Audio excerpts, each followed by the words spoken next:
Hey everyone, and welcome back to my Blacadian universe.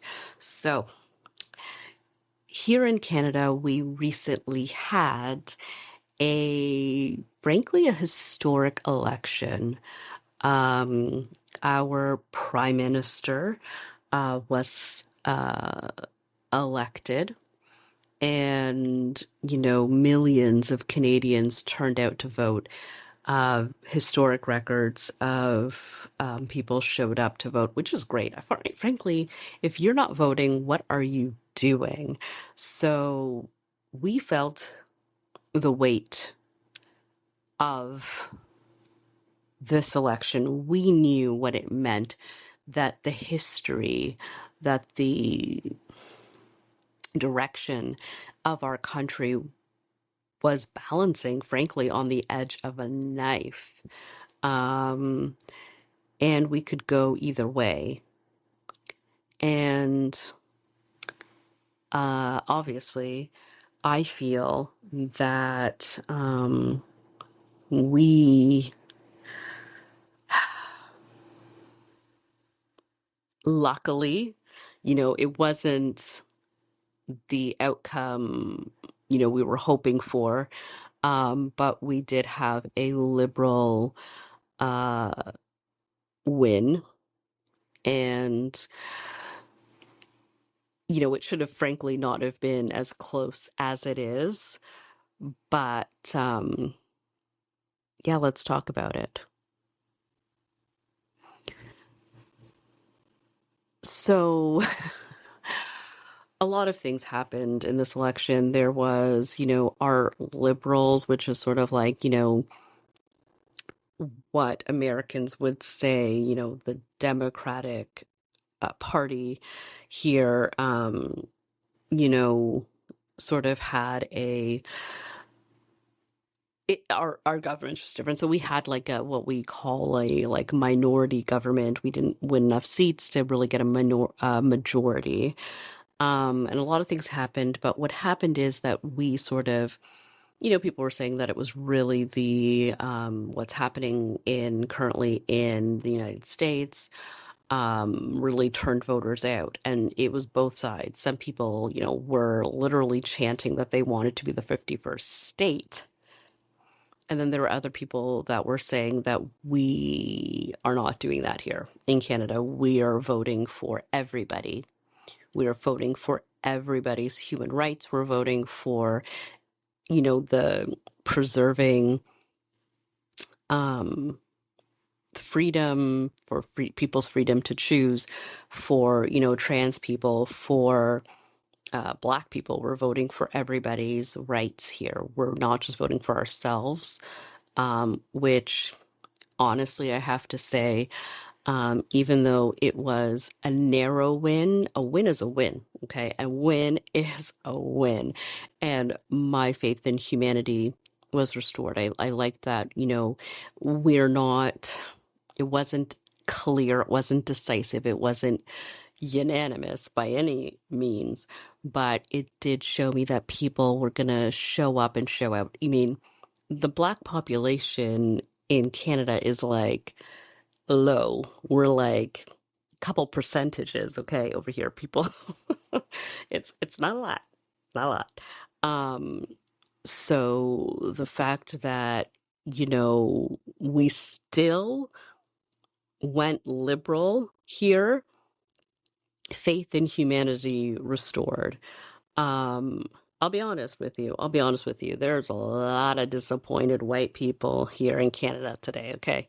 There's a lot of people that were ready, had it loaded, locked and loaded in their throat, ready to call me the N-word, okay? A lot of disappointed people. I'm not going to be, they're disappointed. They were ready. They had it ready, fired and go. And they're mad. Stay mad because a lot of people showed up, millions showed up and said, not today. You need to go back to pretending you like Black folks. Okay. You need to put that racism on the back burner again. It's not going to happen today. not today. You have to go back. They're probably hoping that they could show up into work and just put their hands into some black people's head and be like, that's it. We run this country now. And so, you know what? They were disappointed. A lot of disappointed white people woke up that the next day realizing that they had to go back to pretending that they were decent human beings. So, thoughts and prayers. But the fact that a majority of people fought for these freedoms, fought for people, like a lot of people would be okay. They would say we would be okay. But the fact that people said that this was not who we are, that it was truly, truly, truly not an act for so many Canadians, that they fundamentally believe in supporting people that aren't like themselves. Honestly, like, it gave me this immense sense of Canadian pride that we are truly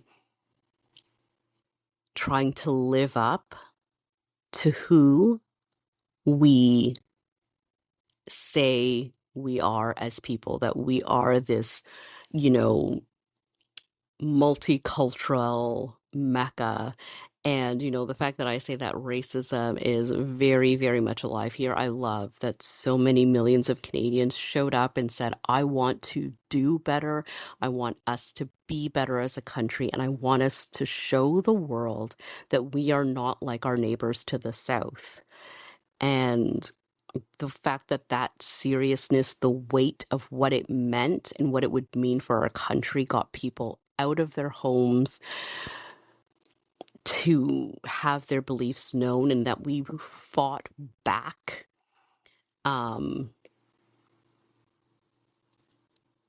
This fascist agenda for one more day is everything. A win is a win. So one of the disturbing things that I noticed running up into this election, and even so, although I said so a lot of people very disappointed waking up in Canada today, there's this anger, this political ideals do not need to make you so angry. You can disagree and still not want your political opposing person to be annihilated. We don't need to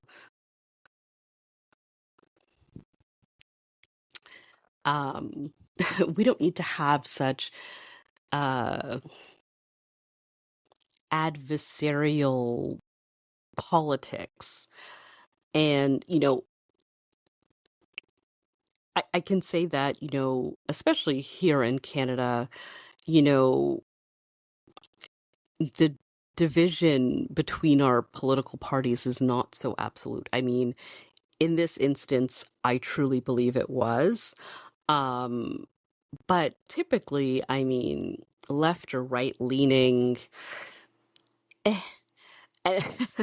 you know, but in this case, I do think, we definitely dodged a bullet. But I think what we need to get back to is understanding that although people believe that, the country can be run in different ways, what fundamentally needs to always, always remain at the center is doing the best for all Canadians.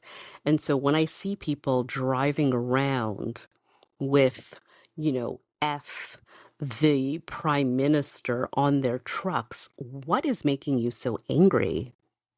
We live in one of the best countries in the world. And the fact that you even can drive around with that on your truck without getting executed shows you where you are. Because there are many places in the world, friend, where you couldn't even think that without you and everybody you know and love being lined up and just, put to death, to be frank. So the fact that someone disagrees with how much we should be spending in schools thinks gives you the right to think that you can, you know, just, drive around with that on your truck and you have children and everybody see that is just obnoxious. Like, I don't understand what is making you so angry. And the thing is, I had my disagreements with our past prime minister as well, but nothing so much as to say that I would be putting that on my vehicle driving around town. I mean, I don't have that kind of hatred in my heart. Like, a political disagreement is okay. I mean, he wasn't, frankly, like, if he didn't do anything, well, I mean, there was some blackface incidences, not great. And even that, I think it's abhorrent and disgusting, but I still wouldn't be putting it on my car. Anyways, the point is, um, it's just it doesn't. I just feel like, when people are wearing merchandise about like merch with like the prime minister on them, we don't do that here. Rein it in. Rein it in. Vote however you would like, but we are it. Our prime minister is not going to be your personality. Okay, it is not normal to be so um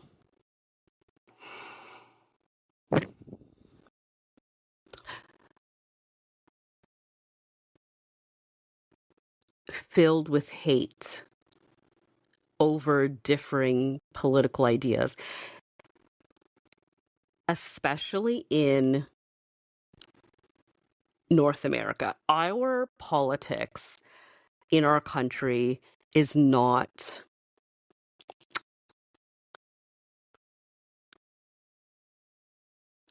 it's not, democracy is not run that way. We can, we've risen above that level of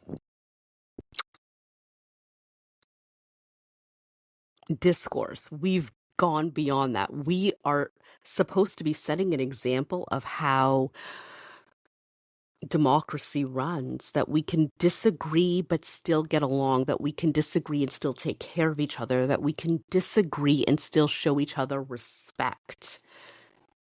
So even though, my political party has,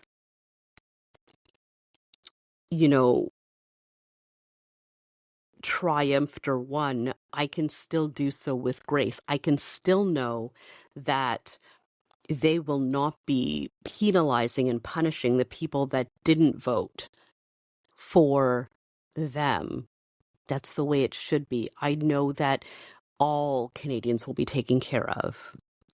And if you're disappointed that, white supremacy didn't win, that people that don't look white, that don't exist in your tax bracket are not going to be penalized and punished or aren't going to have a terrible time in this country, then you are wrong.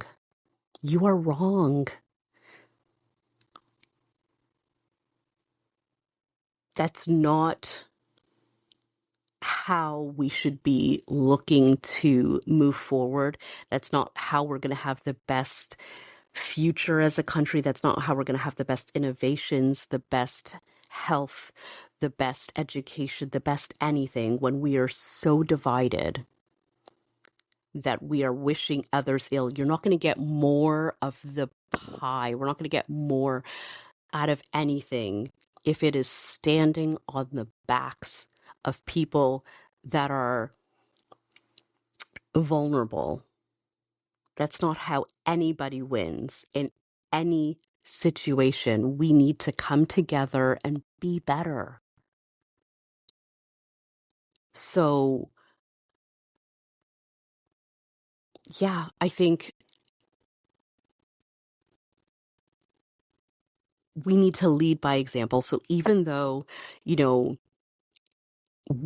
I, as a liberal person, am rejoicing in this, victory, I think we need to work hard as Canadians to really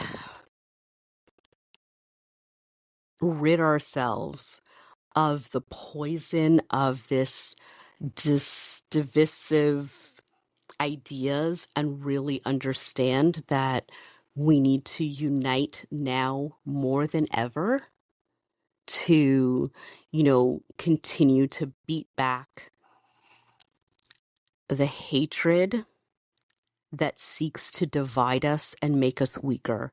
We are only as strong as we are together. And we became a great nation by celebrating and being a soft landing place from many vulnerable people across the world. That is our strength. That is our identity. And we will continue as Canadians to fight to preserve that. So good for us, Canada. Good for us, Canada. I am so proud to be a Canadian today. And yeah, I'll just end it there. Proud to be Canadian. We're going to keep fighting to be free. Thank you so much for listening, and I will talk to you next time.